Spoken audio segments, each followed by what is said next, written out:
Yeah, no, it's funny, but we're super lucky, like, because Dad's a chef by trade. Like, passion is like if you're if you're a chef past 30, it's because like basically because you really love it. You know, you have to be like, who works the hours that chefs do just because, like, no shit. So, and Dad was like teaching at TAFE and chefing at night, like and not because he had to or anything like that. It's just because he's like addicted to it. Interesting. Yeah. So so he's always been like, oh, if you don't love what you're doing, get out. Like, just do something else. Get out. If you're not happy about it or whatever, or something like I had some time at a project builder doing like as a supervisor. He's like, how's the job? And we're about a year in. I was like, I hate it. I hate the corporate environment. I hate just the way that things are. And he's like, get out. Yeah, do anything. And I was like, I don't know, it's an opportunity and I can really learn a lot. And he's like, yeah, but if you're not happy. Yeah. So, and that's like, and then he's like used his own advice. Like at that moment, I was like, I'm just going to trust that Dad knows what he's talking about. And, we went in and parted ways. And I went, as soon as I finished up that job, they dropped me off at home. And I just went down to the beach and I dove under the water and I came up. And when I came out of the water, I felt the weight sort of come off. It was like I left the weight in the water sort of thing. And I was like, oh, I've made the right decision. I've made the right choice. I felt like a dolphin would swim around me at that point. Like I was like that, like free. Connected, yeah. I was like, oh, I've done the right thing, And then ever since then, once Dad sort of got a little bit older, he started doing big events like Olympics and Commonwealth Games, and he would be like the food and beverage manager of the athletes' village or something like that. So basically, whatever Dad does, it has to be the most hectic. Yeah, in his so be oh, you could go and work at the lawn bowls venue. Yeah, but he'd be like, no, that's too boring. Yeah, no, I need to do 40,000 meals a day. Yeah. I need to be in charge of that. So, and then he'd be like, he was doing one event in Brazil. He's living in Rio or whatever. He's like, I'm just not enjoying it. And I was like, you know what to do. Time to take your own advice. Yeah. And he did. He got out. So good to have that as advice. You'd be like, and then I really live my life. If I'm going to go and build something or whatever, if I don't get, right now I'm juggling between these two projects where I could go and build this or I could go and build that. And I have to pick one of them. I can't do both. Yep. And it's which one has me more excited? And it's project B for sure. This one, do that. Yeah. Whereas project A was probably more lucrative and more continuous. Yeah. So I'm like, but that's not exciting to me. Yeah, it's not the same exciting. I don't get the same feeling in connecting with that one that I do with this. Yeah. So I'm just going to follow that as the path. I think, dude, I've recently made a pretty big decision that is on paper fucking terrible, but it really, really excites me. And, I have those side thoughts that come in. And I was talking to Dad about it the other day. I'm like, it's just fucking this and that. And he goes, no. You told me for too long, don't do shit you don't enjoy doing and who gives a fuck if it costs money? Oh, I don't think any decision should be made purely on money. Dude, you're a long time dead. Figure it out. Yeah. No, I think you've made the right choice. If you've gone with the one where your heart actually lies, then that's... Dude, if you wake up first thing in the morning, you think about that, it was the right choice. Oh, yeah, for sure. It's like, I can't believe that's going to happen. All right, good shit. Yeah, no, it's one of those things. But business decisions also, I don't know. So I was going to follow up before about your motivation in your 30s. I think something that's happened for me is business has been a good metaphor for everything else. Business has been a good metaphor for my relationship with Riz, my relationship with my friends, my relationship with my hobbies. My relationship with my business is my scope of work was this big, and then the more I go on, my scope gets narrower and narrower and narrower to I print workwear. Yeah. That's it. I print workwear. And because of that, it's allowed me to go in a relationship, there's all these things you can have going on, and it's come down to I want to wake up and want to wake up next to her. and I want her to wake up next to me. That's usually a really good indicator That's a as good well. start, yeah. I want us to be able to eat food that we enjoy and is healthy for us. I want to be able to spend time together. You know what I mean? Like all these just simple things. Simple once you've figured it out, extremely complicated if you haven't. Yeah. You know? Yeah, because it seems like too simple, right? If you're like, oh Yeah. we've been at a spot where like, because obviously Autumn's pregnant and then we're at a really like pressure point of the business where like it's taking up a lot of my time during the week. That on the weekends, we've just like really just been hanging out at home and spending time with the kids and being together. Yeah. And like literally at the end of last weekend, I was like, Autumn and I was like talking and we're just like, how good has it been? You know, like we've actually been like, we've got to really spend quality time together and we haven't been like that I'm here and I'm there or, you know, you've got to go and do this or whatever. It's just we've been like really comfortable and at ease with just being together. And it's like, it's been so pure that we're just like, it's been really nice. We don't have to like worry about all this external stuff or being somewhere or keeping up with the Joneses or like in the nicest possible way making conversation. Like it's like we just have to have easy conversation with each other. Yeah. It's not like we're like going out because it's The thing to someone's we're like got to go out to go and do this and then because these people are here we've got to talk, but like really like you've been talking and thinking all week and all you want to do is just be calm. I feel like we defend that before having kids. Like we're in bed, honestly, we're in bed at 8 o'clock every night. Probably not possible with kids and that. Oh no, our kids go to bed at 7, so we are in bed, like because we're gassed by about 8 o'clock. So we're usually on our way to bed at 8 o'clock. And like you probably the same. I'm awake at 4 in front of my screen by 4:10 every day without fail, without an alarm. I'm up, excited, looking forward to it. And then when it comes to the weekend, like we both defend, like me going to Dan's thing is a big deal. Yeah, you know. Actually, I'll fucking give you something that probably too vulnerable for the podcast, but we're here now. We're doing it. we're talking. You know, there was this fucking quiz night at the Rose for the young people in business. Do you get invited to that? I didn't. Maybe I don't qualify. Maybe I'm getting a bit old now. Oh yeah. you just hang out with the what's the other one? The Chamber of Commerce. Chamber of Commerce and Industry. Yeah. You guys talk about all your of boats our and shit. on our Zimmer frames. Yeah. But I made sure that I was super busy right up until the point that it was going to be happening, so I could go from literally the workshop to Cologne to car to quiz night. Sick. So I get there, I'm 5 minutes late. This is fucking perfect. I'm gonna walk in, don't have to worry about any of the anxiety. And not that I get anxiety, and not that I get overwhelmed. I do. Yeah. I hate going into public places, whatever. Especially like this, where it's like a pub and I'm sober and I've been sober for a while, so I'm not cool anymore. That's what you're thinking because it's Friday. It's also Friday night. I'm fucking tired, right? I'm defending it. So I get there and I look around, I don't see anyone. I'm like, I'm just going to check the event. It starts in half an hour. I'm 25 minutes early, dickhead, right? So I go back to the car and sit there because I've got a great park, so I'm not going to leave. And I'm scrolling and I'm doing all these things and I'm looking at my phone and not letting myself look at the time because I'm like, I really don't want to fucking go. I don't want to go. I don't want to go. I don't want to go. I fucking hit 6 o'clock and I saw the time and I'm like, I'm going to call Riz and get her opinion. I call Riz. I'm crying on the phone. I'm like, I can't fucking go in there. She's like, just go in there. Once you be in there, and I know this. Yeah, I know this, dude. This is fucking 3 weeks ago, by the way. Yeah, but sometimes you need like, and that's the power of like a good partner. Is dude, that like they do know what's best for you. I hate when Autumn's right, which just is most of the time. Yeah. Most of the time. Most of the time. I fucking get out of the car. I'm walking to the Rose, and I get a call from heaven. Right, I get a call from my mum. She's been kicked in the shoulder by a horse. You're like, please God, don't make me go in there or whatever. And it's like, fuck, I gotta go. Right. And then God's like, I got you, man. I got you. I gotta kick your mum in the shoulder. You're not gonna like how I get you. Yeah. And mum's like, I'm driving back from the farm.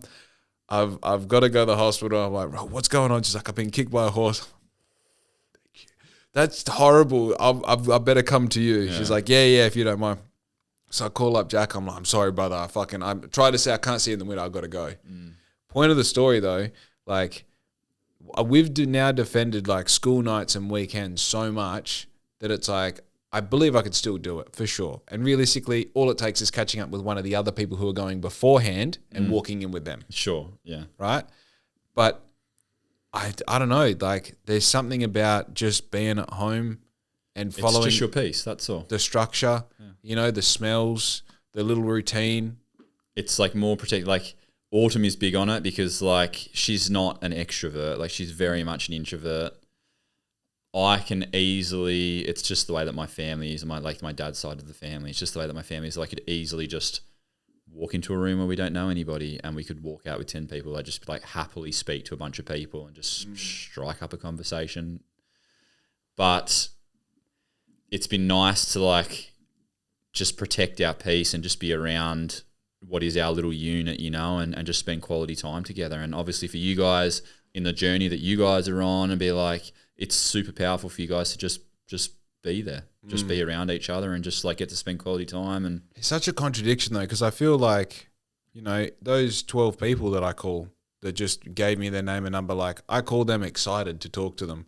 And like, I really like, I like going to businesses for the first time that they know me and I don't know them, and I get to sell them stuff. Yeah. I'm like, do the consult walkthrough. Like, all right, tell me about your powder coater. He's squatting down all the time. Do you tuck your shirt in? You don't? All right, okay, yeah, make a note. I love that. Yeah. And like I love meeting someone in a podcast, direct eye contact, 2 hours, never met you before. Yeah, I know you, but never met him before, and you get to, like, I love that. It was just like that fucking walking into the rows where unpretentiously maybe 50% of the people in there know me and I don't know them. Yeah, but it's also probably that you're like, I'm going to have to put effort into being interested. It's not that you're not genuinely interested in it, but like where excitement is. Yeah. Where like I'm walking in to like sell this thing and I know this product and I'm really excited to tell them that this is the hoodie that they want to buy or whatever. So you're focused, you're tuned in on that. When it comes to the quiz night or whatever, you're just kind of like, I've been doing that all week. Yeah. Like I'm going to go in here and do this. Once I do that, I'm like, I don't, and then you'll get stuck in a conversation. You're going to get stuck in a conversation where you're not actually that. And I don't know, like for you or whatever, like I can't hide if I'm not interested, like I'm getting worse at it, eh? Yeah. For me, like I used to be able to sit there and just look at someone dead in the eye and just listen and be like, oh, okay. Yeah. I get trapped. And now I'm just like, if I wasn't interested in what we're talking about, there would be like nearly no, I'd just be talking. I'd be looking at my hand. I'd be going, okay, yeah, fair enough. That sounds bad for you. I just wouldn't be able to hide it. Like it's just one of those things. I think because you just use up so much mental bandwidth during the week. This is what it is. That's what it is. It's the fucking. I can have that bullshit conversation, or I can go home and make the same stupid jokes we make every night and eat food that I like eating and sit there in my comfortable track pants. You know what I mean? Yeah. Like it's... Oh, dude, that's what I'm saying. You'd be like, you spend all of this week like, I'm focused, I'm doing this, I've got to do that, I've got to sell myself, or I've got to sell this product, I've got to... So when you get to go home, you kind of like, I don't have to be any of those things. Yeah. Like I can just be me, and I can be dad, and I can be, babe, and things like that. Yeah, you could just be...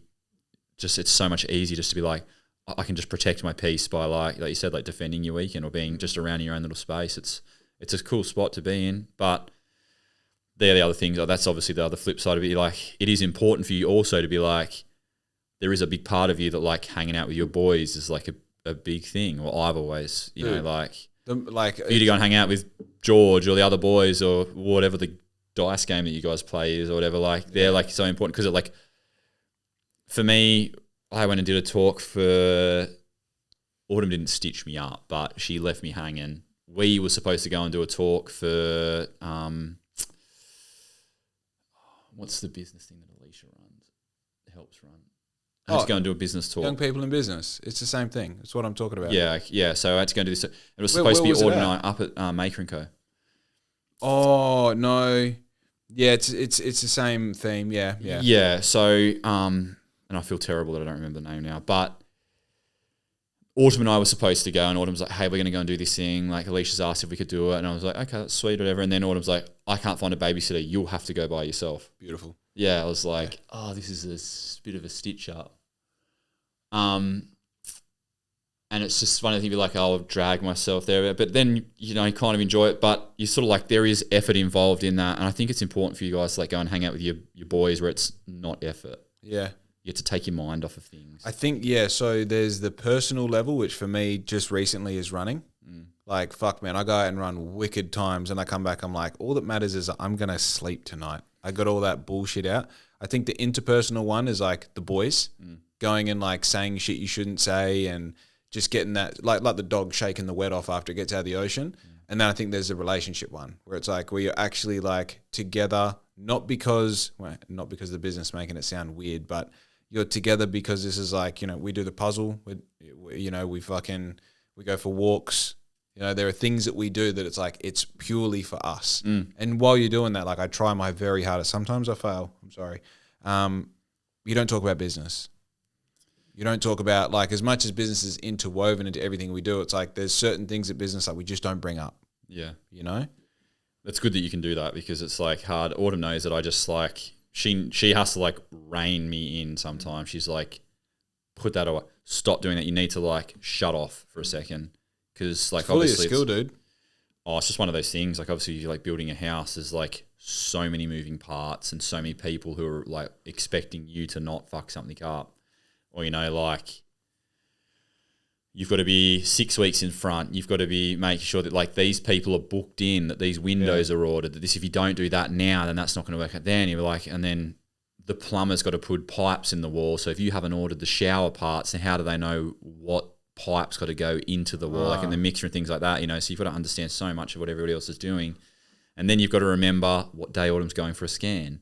Then you've got to remember what day Mum said she was coming back from her holiday. You remember like all of these other things. You're like, so I think it's pretty easy to like, again, protect your peace and just be like, I'm really calm at the moment on the weekend. Dude, I'm telling you, run and keep your mouth closed. Just breathe through your nose. You can't think about anything else. I don't know if I can breathe through my nose. There's a little bit of damage, but that's my thing at the moment. I think the boys are a bit upset because I'm running really good times. I'm not using my mouth to breathe. I'm like, I must be a fucking weapon. Anyway, I think, tell me if you see the correlation here, right? So you said bandwidth before, and I visualize bandwidth more and more the deeper, the further I get down this track. Let's say you've got, for the sake of the conversation, 100 spots in your mind that you can use, right? So you've rested completely, you're hydrated well, you know, you've got your little sort of neuro stimulators like your caffeine or your nicotine, whatever you want. So you've got access to it all and you're doing it, right? Now, out of those 100 spots, you try and healthily distribute it, and depending on who you are, and I don't even know what it would look like for me, but for the sake of the example, 75% of it is work, right? And then 15% of it is your relationship and family, right? Because as providers, it's what it has to be a big percentage, right? Yeah, for sure. And then you've got this bit left over.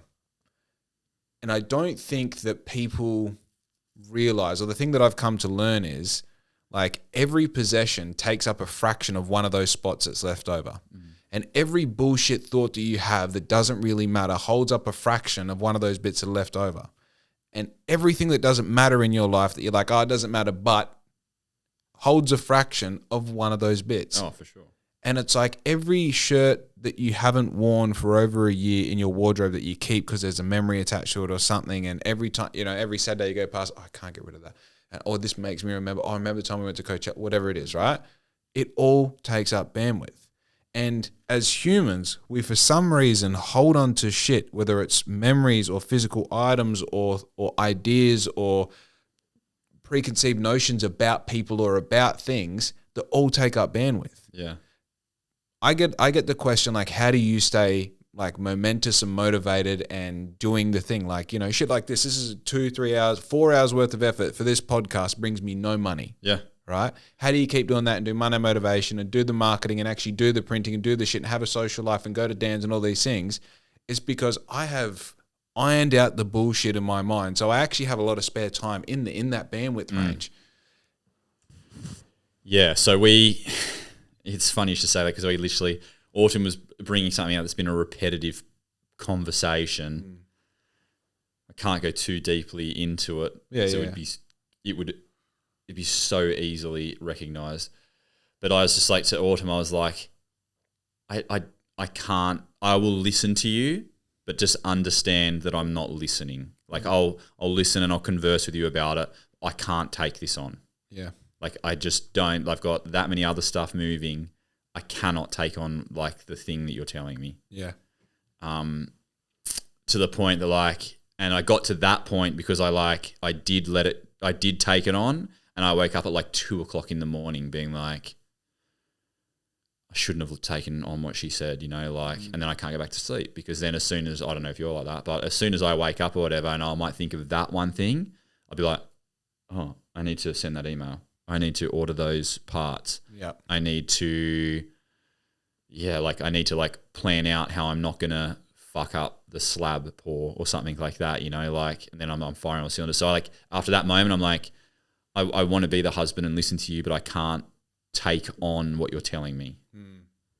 So it's just one of those things where I think you've got to know that is your bandwidth. Yeah.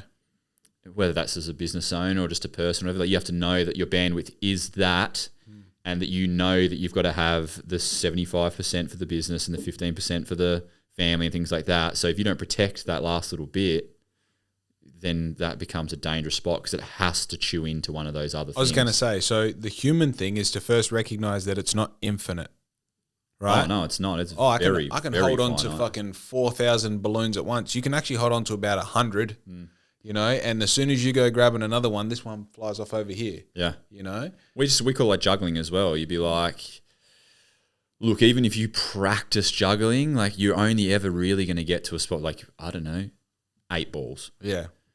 But if someone just throws a 9th ball in there, like being that other topic that Autumn's talking about or whatever, like you'll have to throw one of the other ones away or essentially drop the bundle, or you might drop 6 of them and still be able to keep 3 going, or sort of like, it's just one of those things where it's just, if you're bound to drop something, or you're bound to knock one of those other balls out, and it's going to affect your rhythm, and you really need the rhythm to hold the other balls up. I think, so the argument that I'm having in real time with myself is, do I manage more things now that I'm experienced in business than, say, when I was a truck driver? And I think the answer is no. I think it was the same capacity, but I worried about more shit that didn't matter when I was a truck driver. So I didn't realize my potential for bandwidth. Probably because you're firing on more cylinders now, like you're more over what's happening. Yeah. That that you can't handle that. But like when you're like, and it's not that truck driving doesn't require attention or anything like that, but like there was more room for other things to fly around your head, sort of thing, where you're like more tunnel visioned on where you're going. Do you know what's happening with Conor McGregor at the moment? Which part? It's a bit of a train wreck. Yeah, but like, do you know in general? That he's coming back into the UFC, or that he's like cheating on his wife? Or do you know much about like Jake Paul at the moment? No, I keep getting ads about his receding hairline, but which I'm starting to feel bad about. Dude, I'm in that train. I'm starting to get those ads. I'm like, it can read my thoughts. But no. Who told you? The point is, like, I know fuck all about anything to do that isn't my business. Like, that's just where I'm at now. It's like I actively, something happened just recently. I was telling Homeboy about it yesterday. He goes, what TV shows do you watch? I said, The Simpsons, The Office, and American Dad.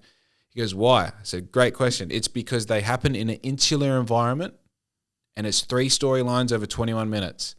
There's no new stories. You could easily watch one episode, yeah. What I'm saying is like there's no emotional disruption through those episodes. There's nothing that makes me go like, oh yeah, like here's a new narrative storyline that I can attach myself to and get like, dude, I'm so dialed into this. Yeah. No, someone said something to me about a TV series or whatever, or they started watching something and I was like, I haven't watched like a TV series in like 4 years. Like, and like having children is one of those things. Like, great at watching Monster Jam. Yeah. But in terms of like sitting down and watching, I think he said he'd been stuck watching Bridgerton or something like that with his wife. Bridgerton. And I was like, that honestly sounds like my worst nightmare. Like, not they've just been like really trapped in a TV series or whatever, and then like because that takes up bandwidth, and it'd be like I could sit there and watch 3 episodes of Breaking Bad, then I wouldn't be watching it because I'd still be ticking over because that's not where my actual brain is. Yeah. So like, if you'd maybe watch something like that's like a little bit like less involved, like The Simpsons or whatever, because you could easily tune in, tune out or whatever, but you watch a Breaking Bad or a TV series, you know that if you didn't pay attention, then what happens in the next episode isn't going to make sense and things like that. And you're like, it would just be a complete waste of time. You save that shit for a 9-hour flight.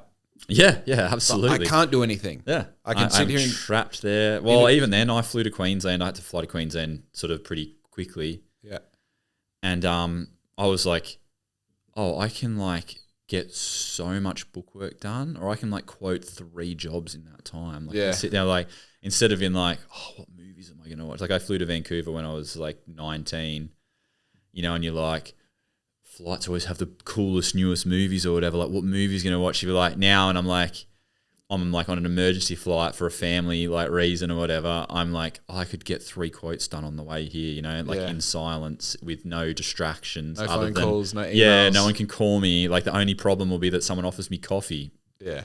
A really bad problem. Yeah, sick. Yeah. I'll take it. So you're like, yeah, it is funny how things change as you get older, or like, and maybe just because the goalposts change for you, I don't know. But that's what it is. Yeah, for sure. Yeah, it's one of those things, I suppose. The second thing that was a standout moment in this conversation I had yesterday was we were talking about luck, and I said, you know, obviously there's that thing. Just before you say, do you believe in luck or not? I believe, for the sake of the conversation, that the classic, the harder you work, the luckier you get type shit. Sure. I believe that the universe is more at play than luck is at play. Like, so sorry, but continue the story that you were saying. It's a belief of mine, but we'll cover that once. You believe in luck? No, I don't. Okay, yeah, cool. All right, sweet. So we're sort of in the same place, right? So I was saying, you know, the people that I talk to, if you put them, I'm not like entirely putting them in this category, but for the sake of it, if you put my mentors in one category and everyone else in the other category, and take into consideration the conversations that I have with these people from either category about business, progress, success, etc., my mentors never talk about luck, and everyone else does. You know, like, oh, bloody lucky this, lucky that, you know, this really. You're so lucky. You're so lucky. And it's like, brother, I don't think you understand how the shit works. And we sort of covered it earlier. This is why I don't believe in it. But yeah, we're very much on the same page. Dude, you want to get lucky? Fucking dive in. Do something. Yeah. Dive in, you know, because the like I said it before, the $100,000 opportunity where, you know, LGM comes to me and says, can you do our uniforms? We're not happy with it. And you're like, yeah. That came because I've been doing it for 5 years. So, like, if someone came to me, or if I was talking to somebody else and they said, oh, I saw Jake landed that $100,000 contract, like, geez, lucky, isn't it? It's like, what part of that is luck? You tell me what part is luck. Like, yeah, I believe in luck as a thing. Luck obviously exists. But I'm very cautious about how I would use that as a term, because you'd be like, there's nothing lucky about that. What is lucky? Wait, how did that not happen because of things that he did? Every part of that happened because of choices that you made. Yeah. Like, we managed to get like a really nice, like, we like live in a house that's like quite, it's like, you know, it is really big and things like that. We're like, and it's beautiful and things like that. And then like people be like, oh, you guys are so lucky that this happened. And it's like, and at first we used to say, oh, we were really lucky, you know, like really lucky. And then you kind of like think for a little bit, like, you know, without being up yourself, you think, well, what part of that was luck? Like, we worked hard, we saved money, we worked really hard, and we worked hard to save money. And autumn, like, there was like 7 or 8 months where we didn't even really see each other for more than an hour a day, because I would work from 6 o'clock till, you know, 3:30, 4 o'clock. I'd see Autumn for then. She would go to work at 6 p.m. and not get home till 9 p.m. because she was cleaning. So like, and we worked really hard, and within 6 or 7 months we'd saved like nearly $100,000. Yeah. You know, and then we're in a position to buy that house, you know, and like, granted, like the way that it come up was like a bit serendipitous, but it still came up and we're in a position to do that. And, you know, we negotiated ourselves into that deal and things like that. So like, at what point was that lucky? Like, it wasn't like a lotto ticket just flew in the wind and landed at our feet and we happened to check the number, and that was, but even at that point, what were you doing walking down that path? Like, you made a decision to do something. Like, that's the part. Where's the crossover? I just think that there's so much of like, there's not one bit of luck about that $100,000 contract. it's hard work. Yeah. And like you said, your mentors won't talk about luck. It's only people that don't even like luck is, I think, is a bullshit concept. Well, it's a position-based entity to begin with, right? Yeah, it's just one of those things where I just think, no, there isn't a substitute for work. There isn't a substitute for the choices. And you'd be like, and there's a flip side to that too. You'd be like, if everyone keeps going, I've got such bad luck, it's like, what choices are you making? You're asking for it. Yeah. And if you keep thinking that it's bad luck all of the time, you bet your bottom dollar it's going to be bad luck the next choice you make. Yeah. Like, you'll continue in that. Like, if you play the victim, you will be the victim. There's something so like I class myself in my mind, and like I have the courage to speak it. I'm a fucking winner. Like, I win. I expect to win. You have to have the mindset if you want to be a winner. Like, Yeah. if you think I'm a loser, you aren't going to win. Yeah. Like, it's just one of those things. Like, Or if you do, you think it's lucky, and then you don't expect it to happen again.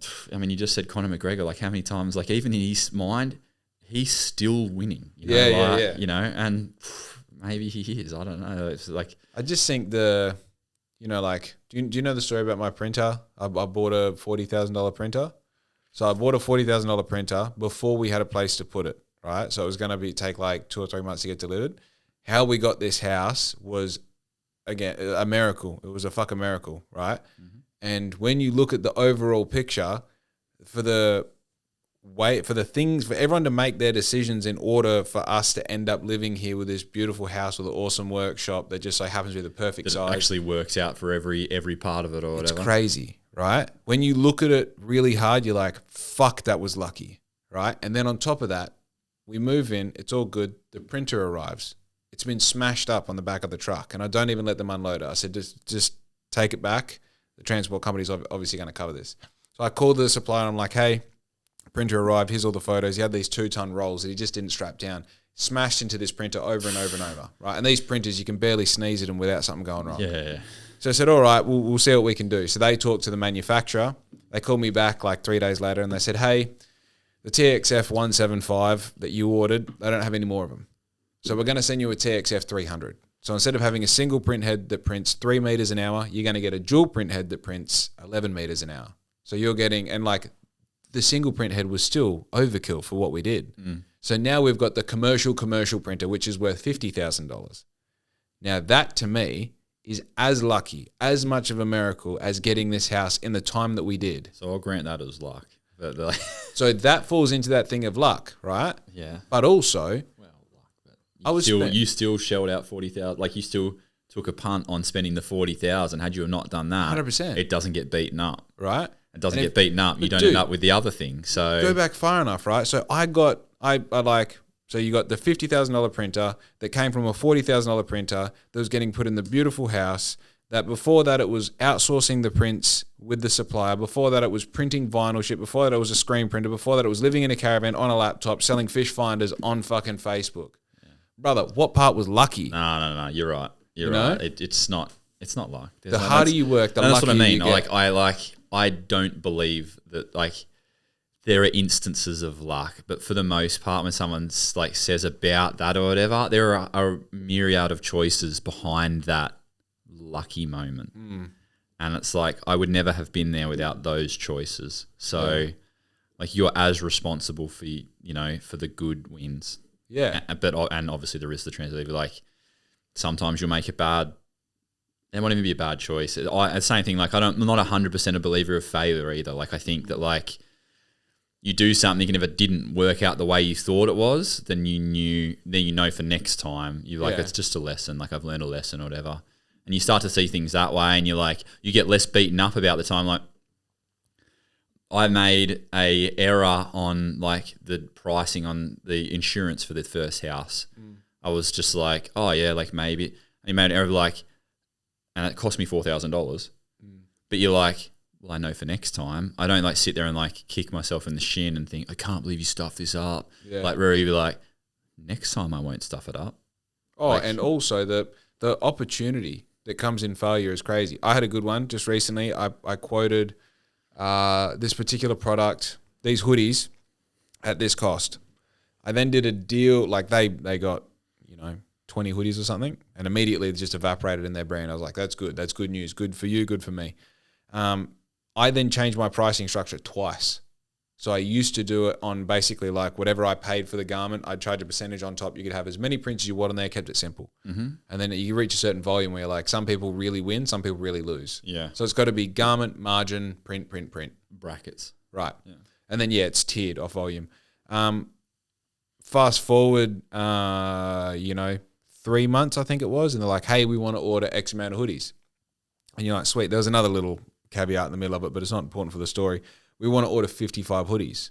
I'm like, fuck yeah, that's great. So I draw it up, send them the quote, and they're like, what the fuck? Like, this is so expensive. I'm like, what do you mean? Well, based off what? I'm like, it's fucking a hoodie with like 4 prints on it. Like, it's got to be expensive, you know? And they're like, yeah, there but is work attached to this. The old price was this. And I'm like sitting there and you're like, oh my God, that was the price that I quoted them. And then like fucking going through the, all right, cool, sweet, all right. I'm going to honor this. But the cool part about this is I'm going to honor it regardless, right? I'm going to honor it whether I feel good or bad about it. So I'm going to decide to feel good. Here's the good part. They know that there's been a pricing difference, the structure difference. They only made the decision based off it being the original price, but they are now aware of what it should cost in the future. Yeah. I'm going to honor your 55 hoodies and it's a fucking win for you. How good is that? Yeah. What have I built in the meantime? Trust. I built that I'm not going to fuck you if there's an opportunity. Yeah. In fact, if there's an opportunity to help you out, I'll take it. Yeah. You're a long money guy. Right. And the truth is, when they go to reorder the next 50, I still won't charge them the right amount. Yeah. Well, you have to pick it up somewhere, but it's going to be in the middle. You know what I mean? Yeah, that's fine. And then you win, they they know, or at least they know you've got a good rapport with people. And like for any business, like rapport is so massive. Like you have to have good relationships. It's the most important thing. Yeah, especially in Bunbury, it's so small, right? And like do you reckon there's 1 degree of separation in Bunbury? 2 if not. Yeah, that's what I'm saying. Like with my marketing shit, you don't need to know me. You know someone who does. Oh, 100%. Or even if you didn't know that you would know somebody who's wearing one of your shirts, like guaranteed. Guaranteed. It's fucking crazy. That's what I mean. It'd be like I think that Bunbury's like 1 degree, like for the most part. If you really had to go into a 2nd degree, I reckon you're not hitting 3 degrees of separation in Bunbury. Well, there's between 100 and 130,000 people between like Australind and Capel. So it's not crazy to think that most people, what's that? It's like a person's name law, and it's like you can hold up to 100 people in your Rolodex, in your mental Rolodex.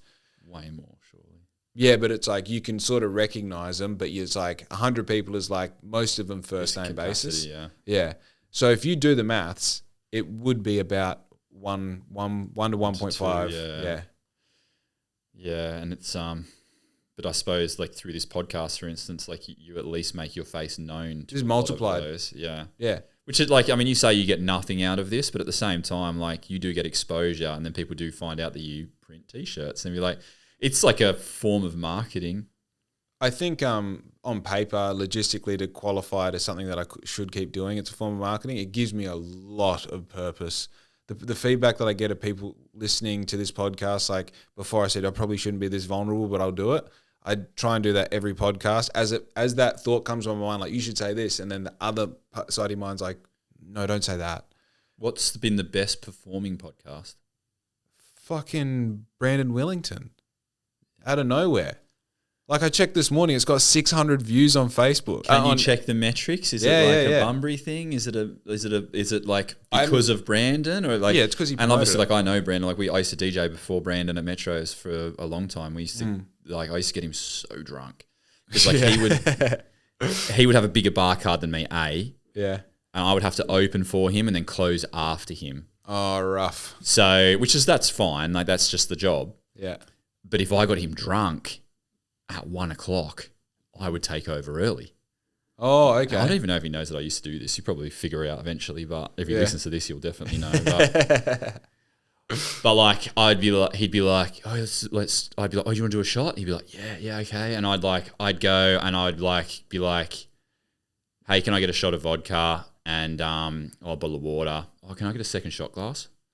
and I would like have a shot of water and give him a shot of vodka. No way. Oh yeah, and then like it would be like, oh, you want to do Sam Booker or something? And he'd be like, next time I'll have the shot of Sam Booker with you or whatever, you know. Yeah. Like I'd be like, he'd be doing 2-to-1 shots, you know, like so Fucking like hell. it'd be like 1 o'clock, you know, or 2 o'clock or whatever, and he's like, oh, fuck man, can you take over? I'm blind, you know. So I'd be like, yeah, man, yeah, no worries. Got to do what I got to do. Yeah. Well, I mean, if I have to, yeah, and then like, but he's just one of those dudes where you were like, oh, he just had a winning mindset. Like he was always going to be different and good at what he did if that's what he picked on doing, you know, and things like that. So like he was always going to be good at it. But if he was the best performing one, I don't know whether you like feel like you can say this or not. What's been the most exciting conversation for you? Recently, the one that I posted this week was Scott Meller from Club Good. So he did the first 10 years of design for Street X. Dude, he used to be a DJ too. I used to live over Loston. Right. Yeah. You're like a DJ groupie. You just keep interviewing. I didn't DJs. even know. Yeah. No, he's a good DJ. So you know Jordan G and friend? Yeah. Also a DJ. Also DJs in his spare time. He went on Club Good podcast. You know about Club Good? Yeah. So he went on Club Good and I listened to it and like immediately I was like, oh, I feel like I know these dudes, and kept listening to it. They then put a shout out saying, hey, this is a lucky thing, by the way. Hey, can anyone make our clips for us? And I'm like, I can teach myself. Yeah, I'll do it. I'll figure it out. I already listened to your show. I already know the bits that I think would be funny. I sort of already, and like I had my podcast at that point. I've maybe done like a handful of guested podcasts, had 100 solo podcasts. You know, like I've always sort of knew I was going to do this, you know? So I started doing their clips for them. And I would no shit spend 6 hours a week for free making clips and sending them to them, just thankful for the opportunity to do their clips, you know? And that then turned into me going on Club Good podcast. And then not long after that, I stopped doing their clips because I just didn't have time to do it. And then in the meantime, did fucking, you know, heaps more podcasts and sort of grew in whatever. And I've always had that thing of like, dude, I want you to come on my podcast, but Scott being Scott, I would have to definitely go to him. And that's fine, you know. And I just so happen to be going to Perth for Brandon's marketing course. You may as well jump on. Right. So I went and did it. And this is the thing, like I did that podcast the day I got there, which is a day before the marketing course, finished at midnight, went to the marketing course at lunch. I was like, hey, Brandon, would you be keen on doing a podcast while I'm here? He was like, yeah, come to my office early tomorrow morning, we'll do a pod. Did that and then did the second day of marketing. But I think the thing with Scott was there's been people in the past 5 years that I put up on a pedestal, and Geordie being one of them for sure. And I've had to backpedal that to humanize them so I can not fuck up my interpretation of what a cool person is. Yeah. Because I'm going to be vulnerable. Don't judge me for what I'm going to say because it sounds pretentious. No. I'm becoming a cool person. I like it. It's a weird thing because I've been the fucking weird only child that moved around my whole childhood and had to be friends with people I didn't give a fuck about. And now I'm like a big fish in a small pond. And I'm trying to not be fucking weird about it. And I feel like Scott is really cool. And we just had a conversation that by the end of it, I'm just like, this is a dude. Yeah. I know this guy, you know? And that was a really cool feeling walking out of the being like, I got vulnerable with him and he got vulnerable with me. And I get to fucking keep that. Yeah. That's for me now. And you also recorded it. It wasn't just... That's what I mean. I get to keep that. Like there's a fucking record of that later, you know? And I think there's like, you know, there's been podcasts where, you know, I'm sitting across from the mayor for the second time and he's telling me things like I fucking matter, you know? Like that's a cool feeling. And, you know, I got a call this week from, it doesn't matter who it's from, but essentially the city's putting together like this hit team of young people that are like... So they took your guys' advice. They took us seriously. Yeah. And now that's how... And you're like, oh, that's all those little moments where it's sort of like interrupting your day. You're like, yeah, okay, when it was... Okay, send me an email, cool. And then you get off the phone, you're like, they called me. Yeah. Like, what's going on? So although you said you don't get a lot out of it, it sounds like you do get a fair bit out of this. I get the purpose out of it, right? Yeah. I get that thing where it's like, I think inside all of us predisposition leaders... is like a reason, is like you're a piece of the puzzle, you know? And it's like understanding that my piece isn't to solve problems, it's to have conversations. I've just been listening to a book, which I will tell you the title of it, just because it's The 21 Irrefutable Laws of Leadership. I think I've read it. Yeah, it's an old book.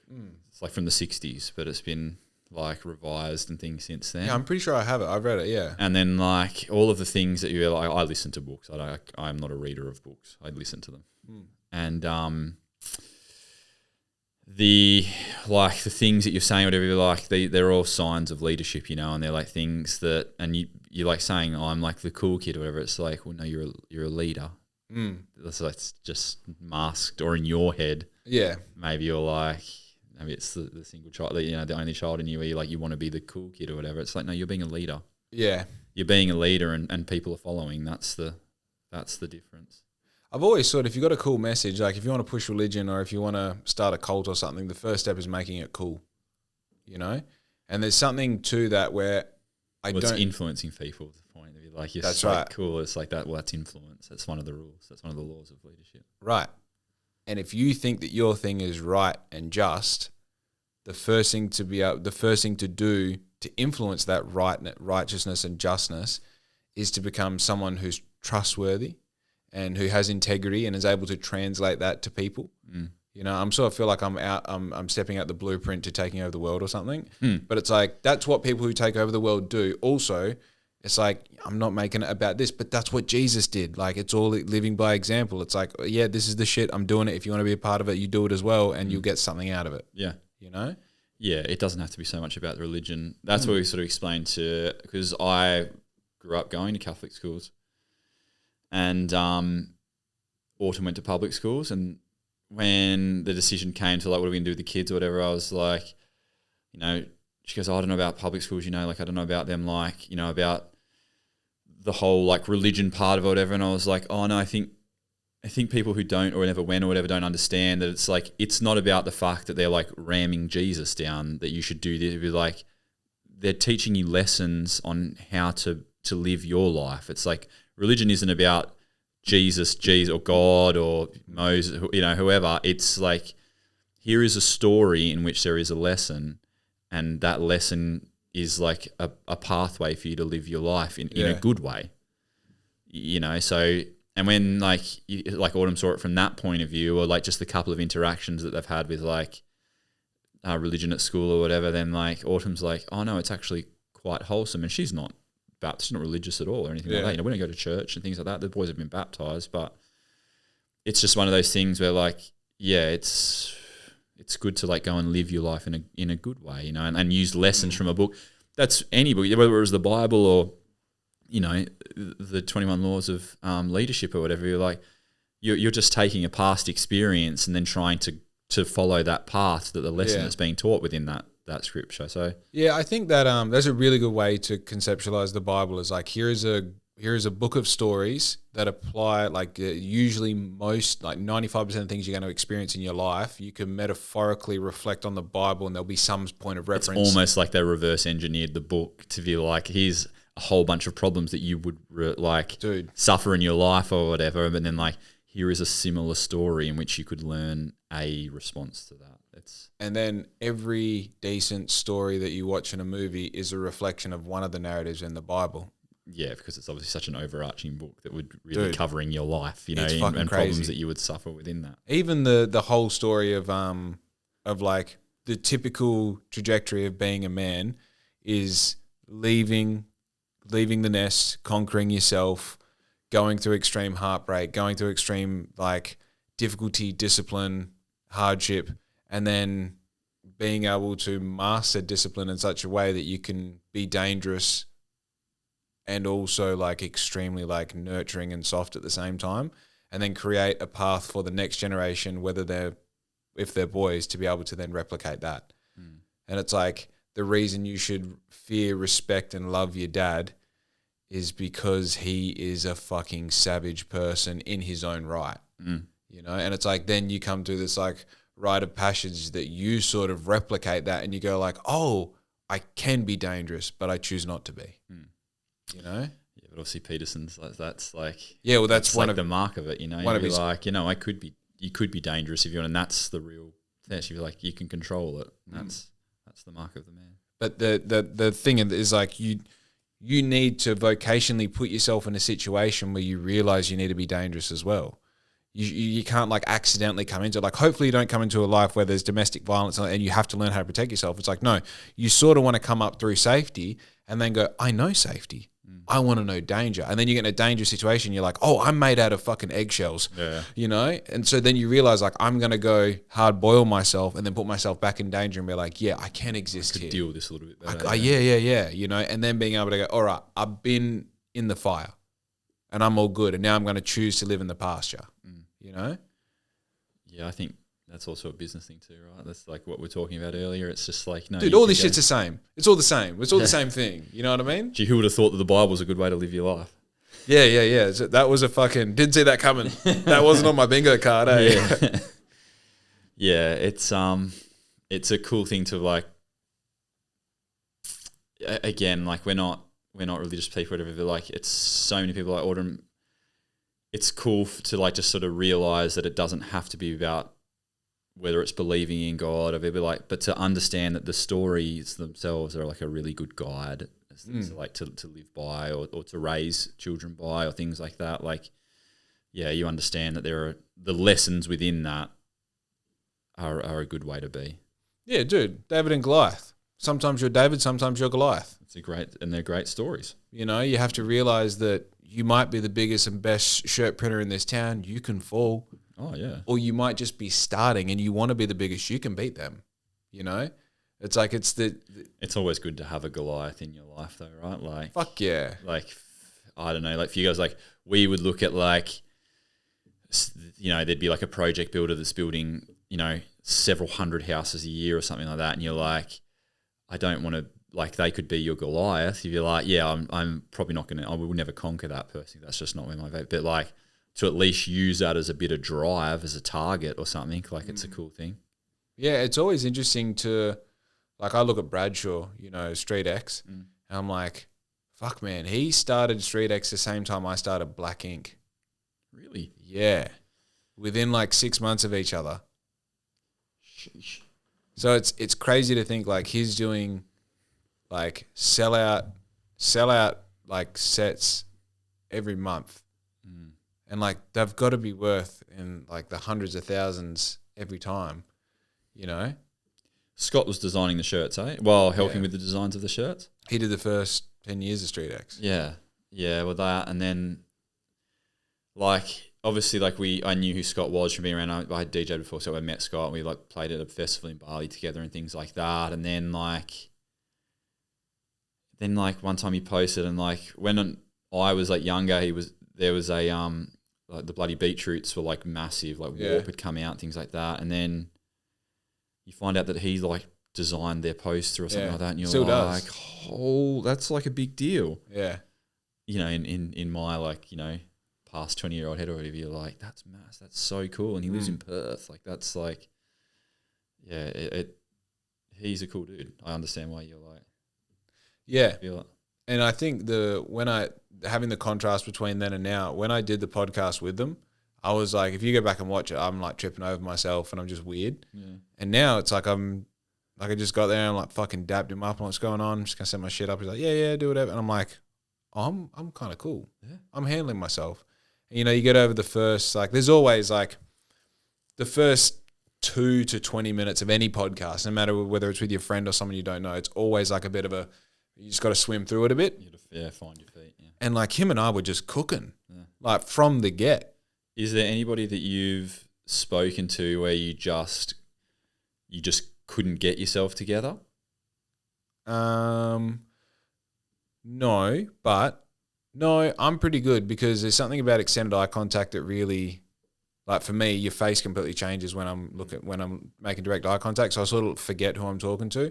And also I allow myself to get so into the topic that people are talking about. I'm pretty, but there's definitely people that like, I realize they're lying to me and I fucking can't, I just can't be bothered. And that's when you'll lose my interest. Like as soon as I feel like you're not being authentic, I just like, I don't have time for that. Like I've got time. Like I'll sit here and if you want to be vulnerable, I'll sit here and I'll listen to everything that you have to say and I'll speak to you normally. If you want to do this or if you wanted to slag somebody, like, as long as I felt like you were being authentic about what you were doing, I'll listen to every word and I'll keep my gaze with you and I'll do that. But as soon as we get to a point where I'm like, you are full of shit. Yeah. You would just be like, you'd be able to read it on my forehead. Yeah. Like it's just one of those things where I just don't, and it comes back to bandwidth. I've got that much bandwidth. Here's the available spot that I'm like that I've got open for you. And as soon as I feel like you're full of shit or something like that, I'll just be like. I think it's some people are entertainers, and I don't think I'm an entertainer.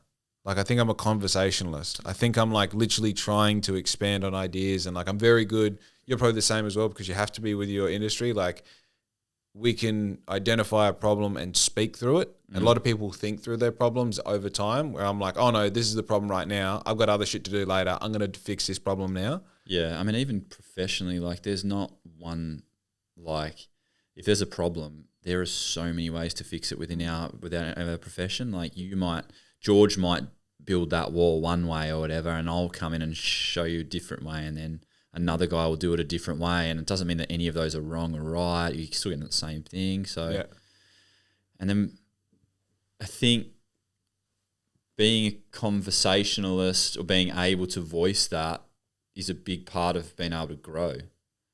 Like, because if you understand what you're doing to a certain way that you can converse with somebody about it, and then you've got a good enough memory that you remembered how somebody else does, and you say, oh, well, I built it this way, but I saw George has done it this way. And like for me, and like obviously within our trade, like we carry apprentices, you know, so we have to like try and you could be really big-headed about it and be like, my way is the only way. But like the best way to teach people is to be like, hey, I'm going to show you this way. I had a really good teacher when I first started my apprenticeship, and he was like, I'm going to teach you how to do it right, and then I'm going to teach you how to cheat. Yeah. And then I'm going to teach you how to do it somebody else's way. And then you figure out of those ways like how you would do it. And like during that or whatever, like you would like, and if you like being a conversationalist, if you listen to what the other person says, that person who doesn't even know how to say it or doesn't have a preconceived notion on how it should be done, their brain might just go, what if we did it this way? And you could just be like, how did somebody who doesn't even know, like I learned this way from somebody who's been doing it for 30 years and that's the best way that they came up with. And then I've been doing it this way, and this kid who doesn't even know how to do it, doesn't even know what we're really talking about, just goes, what about this? Yeah. That's why I think conversation and it's just like a really powerful tool. And even if you know shit and you don't talk about it, well, what good's that? What good is it? Yeah. Because that is one thing. Like, I know Riz almost doesn't like how good I am at being able to express my emotions. Like, I'm feeling this way. This was the trigger. Here's where I think we could fix it. I'm sorry. This tone isn't on purpose. It's just how I communicate at the moment. That even today, like I had a little moment where I was a bit overwhelmed by just stuff, by just life, you know? And like I'm talking through it and I'm sort of like sort of attacking Riz, like not with volume or anything, just like, you know, be fucking cool if you could help me with this and that. And I have a condescending tone at the moment. It's because I want to throw things around and I can't, because that's not the way to deal with this. But I need to get it out. Yeah, I just need you to be with me right now. Yeah. I just need someone to say, hey, it's all good, and you're that person for me. And I'm sorry, but I need help, you know? Yeah. And I think I don't know, there's something to even this. We just had the appointment that I came from, and like we're getting this information that isn't ideal, and I'm watching this dude so gently like lay the path and then hold our hand and walk us down it and then go, you know, this isn't great, but it's all good because it means this, and this. And I'm like, this motherfucker is good at this. Yeah. He's not just good at the information, he's good at the delivery of it. Yeah, and it's such a powerful thing, and especially in like someone like his position, because it's like it's the difference between really ruining someone's day or really giving them light at the end of the tunnel. If you like. Dude, and some of them do not have that at all. I don't care. Yeah, no, they're just like, hey man, here's the bad news. I've got another appointment coming in soon. You know, like Autumn, like we've had some not so helpful start with Autumn's like health problems with the pregnancy and things like that, where they're just like, well, no, you have this for the rest of your life. You're like, is there any other? That's a pretty like big, like that's like just pulling the pin out of a grenade, throwing it over the hill, you know? Like, yeah. You could at least tape it, like pull the pin out or whatever, tape it shut and be like, with a note on it saying, hey, like could figure this out another way or something like that. Yeah. Yeah. Just for transparency, this was nowhere near that sort of news. This was quite tame compared to No, that. but I'm just saying that, you know, like people in that profession in general are obviously they're dealing with like a lot of emotion and a lot of things, or like the deliverance of said news, whatever it is or whatever, that it could really, really change your whole outlook on that situation for a long time. Fuck yeah. Yeah. Yeah, and especially like, I don't know, the more dialed in you get, like that bandwidth conversation we're having, the more dialed in you get to the few things that you decide to deem as important, those then become dominoes that rest on each other, right? So the business has a shit week, which affects the relationship, which affects the interpersonal hanging out with the boys, which affects the run, which affects your sleep, and then it affects your business. It's it just goes in circles. So the ability to, as the person responsible for you living your life, that information comes in, and this is sort of like what you're talking about, the conversation with Autumn, and you're like, I'll sit here and let it go through my ears, but I won't let it get to my heart. And I'm sorry, but it's because I've got 75% of my bandwidth that requires me to be there. Yeah. You know? The second part is, I don't know if there is a second part, I guess it's being able to manage that inner conversation with yourself as you process it. Yeah, for sure. You know? Yeah. And I don't know, maybe you have to be pretty quick thinking, right? Like to be able to, I don't know about you guys, but in our relationship, like if Autumn comes to me with a problem or whatever, like I'm the problem solver. Like I'm like, what about it? And sometimes she'll be like, can you just shut the fuck up? Yeah. I just want you to listen. Just listen to me. I don't want to solve problem. That's my worst problem. Yeah. I just solve everything in the moment. Oh, really? Yeah. No, I have to it's something for me because like my job is literally solving problems. Yeah. It'd be like, we can't get this done. How do we fix it? Or I need to get a spar off of the second story of a penthouse apartment and then get it craned off. Like, how do we get it off? Like, my whole job is like fixing things. Problem, fix it. Problem, fix it. Problem. So when Autumn comes, she'll be like, oh, this happened, and I'll be like, why don't we just do this? And then she's like, no, what? Yeah, No, like I just need you to give me a hug and tell me it's okay. And so then you have to be like, yeah, I don't have to fix everything. It's a soft skill. Yeah. I still have to learn it. I'm still learning. I get better at it, I think. I think that's that's one of the things as being a dude though, like everything is a muscle, like learning marketing was a muscle, fucking laying that carpet that day was a muscle. And like your muscle for hammering nails is going to be exceptionally better than mine, right? Great. I smacked my thumb yesterday. But right. Yeah. The listening is a muscle. Yeah, it's one that I definitely need to do some more push-ups with. I'm good at listening when we have this conversation or whatever, but there's times where if you rang me up and you were just like, hey man, I know that you're a father and this, I would really have to instead of me just depending on the time of day that you rang me, if I'm in problem solving mode, I'd be like, game over. I'd be like, hey man, what about if you tried this and this and this? And you'd be like, oh look, I was just ringing more to be able to just get it off because I knew that you would at least understand and listen or whatever. Yeah. I'd be like, oh, I'm really sorry, you're right or whatever. It's just something that I've it's not the natural part is for me to solve. Yeah. The unnatural part for me is just to listen and take on what you're saying and not be like, hey man, here's 3 possible solutions. Just if those 3 don't work, come back to me and tell me what didn't work and I might be able to fix. I might be able to think outside of those 3 or something like that. It's the unnatural thing for me. I think the fucking awesome part about those moments is when someone does call you for a solution and they give you their problem in 50 words or less and you give them the immediate solution and it's going to work and they go, sweet, thanks, and they hang up and it's all done in 45 seconds. You're like, I'm good. Yeah, well, yeah, I'm a pretty good over talker though. I'll drag that conversation for another 2 minutes. Yeah. Easily. Literally on the way here, Autumn rang me up. She's like, don't over talk. I'm like, no, I won't. This is the one spot you have full license to go as hard as you want. I think isn't that the point of a podcast?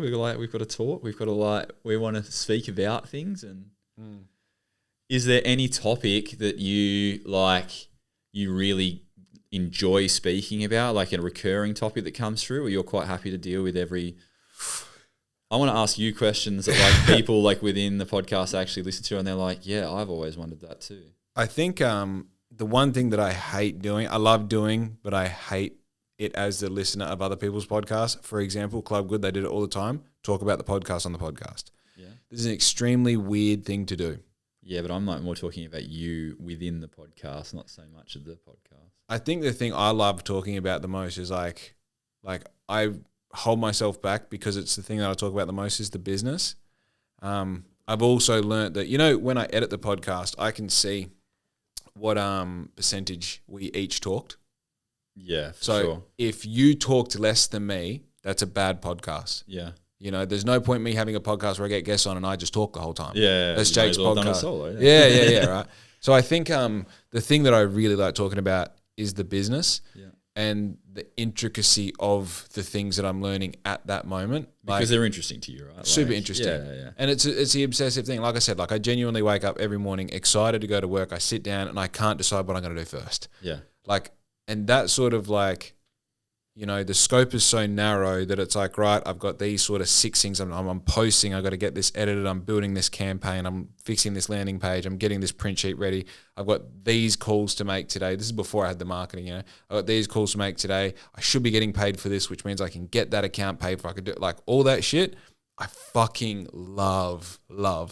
And especially when you get like mentors / other business owners on here, that's when you like, if that comes up, I'm in heaven. Yeah. I'm in heaven. I like to just and I think, you know, I'm a human. So if you ask me about me, that's I love talking about. I think I'm living. It's easier to talk about yourself because you know yourself pretty dude. well, right? Yeah, like, and like an easy conversation. I think I'm living a really interesting life. Yeah. And I think to have meaningful questions asked about that where I can be honest about it and say, you know, I think I'm becoming cool at the moment. You know, like that's really exciting for me. But then that becomes the catalyst and the driver to learn more about other people, because I actually find that most people are living super interesting lives, whether they deem it interesting or not. Yeah. You know, like the amount that I've learned, I've incorporated asking people whether they have siblings in the past, like 10 conversations, I think, whether it's on or off camera. I've learned that about. Is it because you think you wanted to know what it would be like to have a sibling? I've never considered it until I asked this question. And now it's the most interesting thing. Yeah. Because I start to see the similarities. Like Brandon Willington is an only child. Yeah. And the things that piss me off about him, I realize are the things about myself I don't like. Yeah. And it's only child shit. I said to him, I'm like, let me guess, you can play Monopoly with yourself and anyone you play Monopoly with, you beat. He's like, 100%. Yeah, right. That's just a lot. I understand that intricately, you know? See, if you played with a brother, you never finish that game. Nobody wins. Right. Because it just ends up in a punch-up. So then that competitiveness is different to the competitiveness that I have, because I have an infinite win streak. I know the mentality of a loser and a winner, right? And it's like when you've got a brother, to my understanding, I don't know, it's like, well, you by default are the older brother, so when it comes down to it, you're going to win. Wow, maybe. Maybe, right? Because what you might understand, like my brother, I might be bigger or stronger than him, but he would be like willing to bite to win. Yeah. Or something like, you know, like he's like where he would win would be a completely different spot, you know, like because he's like the younger brother. Yeah. Yeah, he sort of has. But then he's got these other, like he might have another chip. Like I know for a fact that my brother hates being compared to me because he's the younger brother. Yeah. So they'd be like, well, your older brother doesn't do this, you know. And if you ever want to piss my brother off, it's the comparison. yeah, you'd be like, oh, how come you're not like your brother like this? And he'd be like, because you're about to get punched in the fucking head. Yeah. You know, like because as soon as you do that or something like that, it's like because that's just a thing that would tick him off. Yeah, it's interesting that that sort of falls into this. I like my dad was like a bit of a fighter back in the day. Like, yeah, this was literally the last conversation that we had with him. He was like nearly gotten a punch up in his 60s. Oh, he good for it. Yeah. He's good for he it. literally was like, oh, you know, I'm good at a few things, but I was good at that. Yeah. Yeah. And I sort of like grew up I felt like, you know, my experience was I grew up in the shadow of that.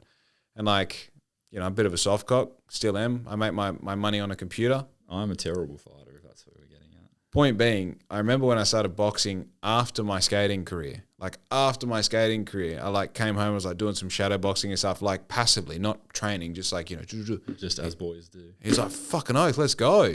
You know, and then like his mates came in, he's like, show him what you were doing the other day. I'm like, I'm not doing that. It's fucking gay. What are you talking about? So no, I do a bit of shadow boxing and that. And I sort of felt a bit like, I wonder if Dad would have taken me more seriously in my athletic and, capacity had it been in boxing rather than skating.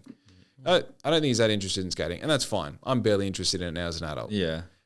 The thing that I reflect on, though, is that... But if he had a connection point with you, like, he had it's two hard for him to connect with you over skating if he didn't skate. But if you were to go to boxing, then obviously he's like, right? Oh, no, well, this is I know something what this I can is. work with you. He grew up on a farm with two brothers. Yeah. He grew up boxing. Scrapping. You know?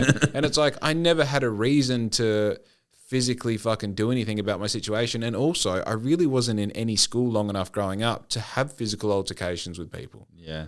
You know? See, but with a brother, your dad will tell you whatever, like, you don't just go, hey, it's 4 o'clock, we go and fight at 4 o'clock or whatever. It'd be like 2 days of them pesting you before you're like, I've had enough, I'm going to snap and hit you. Yeah. And it might just be like that, you know, and the next thing you know, it's like there's a right hand coming over top, and then you're like, shit, we're scrapping. Like, you're learning how to deal with that situation. Yeah. But it's not because you're like, oh, yeah, just because you have a brother, you must fight. Like, Autumn grew up with a sister, and she has a half brother who's younger, so it's not, they didn't sort of grow up in the same sort of time. And Autumn was like, will they fight? And I was like, yeah. Yeah, they're going to blue. Yeah. She goes, what if I wouldn't be able to like get in the way or stop them? I was like, oh no, you don't get in the way and stop them. You just let them have it. Yeah. If it got real bad, you'd be like, you okay, have it. You just then maybe. Yeah. But I was like, if you want it to stop, you have to let them get it out of their system. Yeah. It's like a boy, like, well, you know, I think it's a boy thing anyway. Maybe like I went to all boys schools. I've seen it build up, and it has to end that way. Yeah. If you want there to be calm or whatever, it has to end that way. And you watch, like, once they do that, once you, like, when my brothers have a scrap or whatever, like, give it, like, a few hours or whatever, we'll be, like, fine, as if we didn't just try and, like, hurt each other. Yeah. So you, like, let that out of your system sort of thing. Yeah. So I think it's, like, important to go and hang out with your boys, like, just to free up bandwidth, because, like, there's a release in that. I think there's also... weirdly, it translates the same with like making super inappropriate jokes. Oh, fully. It's like almost the same thing. That's why I like sharing that memory with my brother and then finding out that it put him in a really embarrassing situation. It's like, that's why I couldn't stop laughing. I hadn't laughed like that that was like really cool about that moment, was that I hadn't like laughed like that in a while. Yeah. So to like really like just sort of let go and not be able to stop laughing or whatever, you're like, oh, I kind of needed that. Like it was just a good feeling to like breathe that way and just feel like, and it was even better that it's like, I've got like a really good, it's like small circle of friends where like, you know, like I know a lot of people. Yeah. But in terms of like people that I'll like really enjoy hanging out with, that group is quite small, you know, and to know that like for my brother, like that's like, he's like my infinite friend. Like there would be like, there's nothing that he like, I would say there's like almost nothing that he could do that wouldn't break that friendship sort of thing.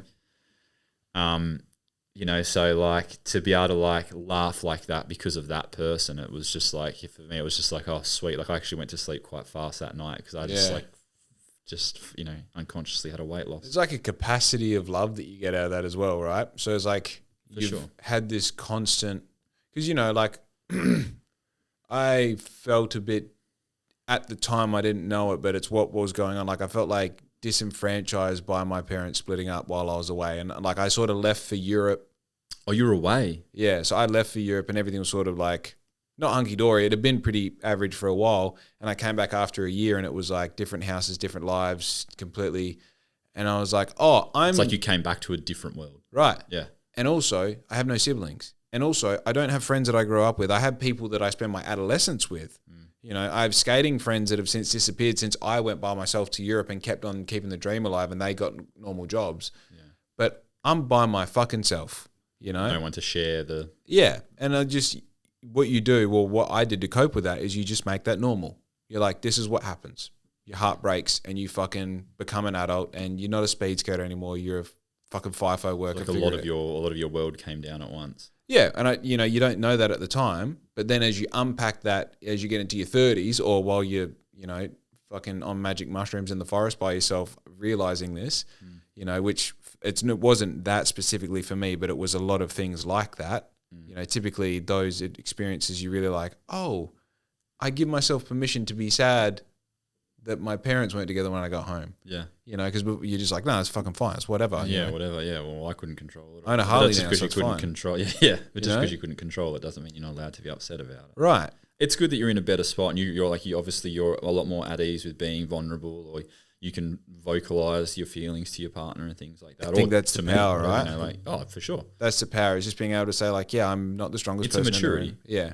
It's a maturity for sure. And now, like, I have exceptionally good friendships that I'm so lucky. Like, I look at other people my age and I'm like, oh, you don't have good friends in your life.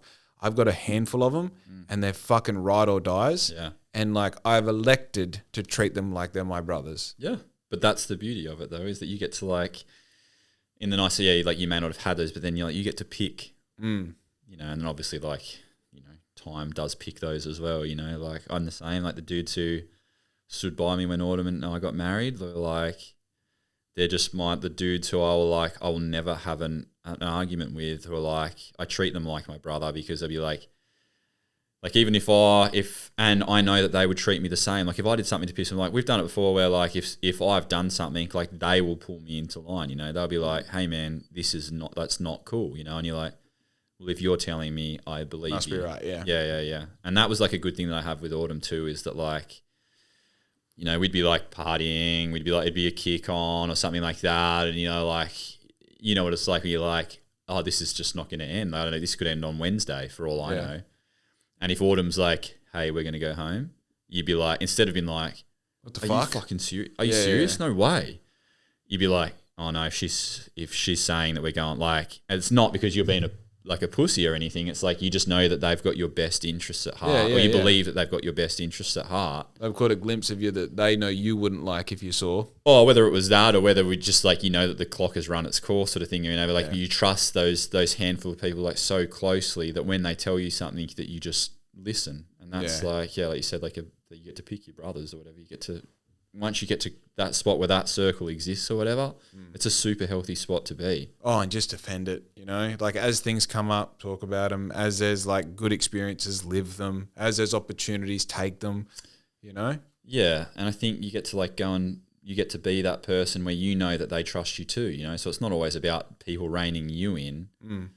You know, like we had a time where it was just like one of the boys had a loss in their family, and the other guy like couldn't be. I mean, like, so like we like couldn't quite openly send him a message. He'd be like, "Man, it was a bit slack that you weren't there," you know. And he's like, "Man, I really wanted to, but I had to be at work, you know, because of this and this." And you know that they're not just saying, "I really wanted to," just to get you off their back. Like they genuinely mean it, you know. And you're like, "Well, look, man, just flick him a message and just let him know, because like at the moment, like it's just that you weren't there."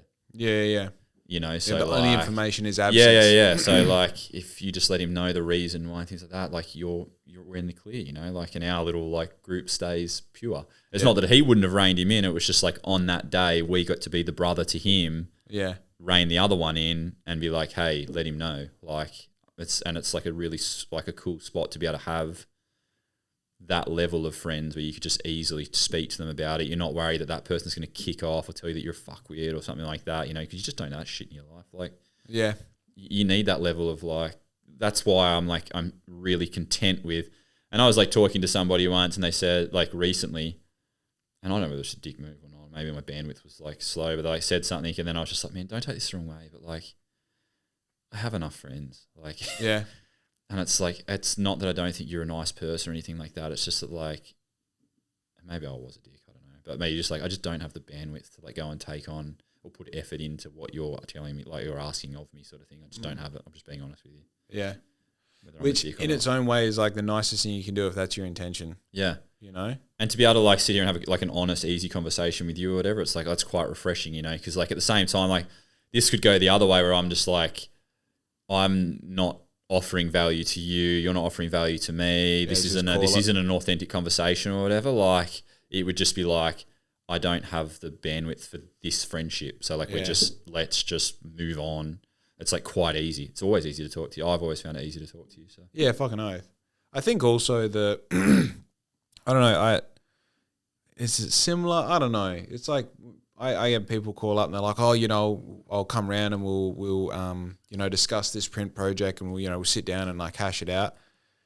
And It is similar. It's just a professional version of this. It's like you're not coming around, sitting in my house and discussing how you're going to spend $300 with me.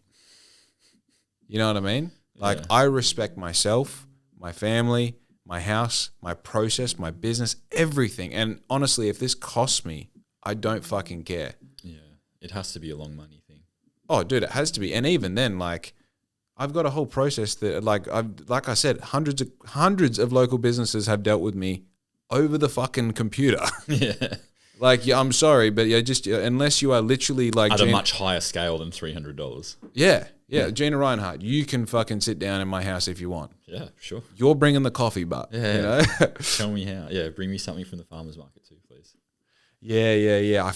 I would love to get those boys on. The farmers market guys? Yeah.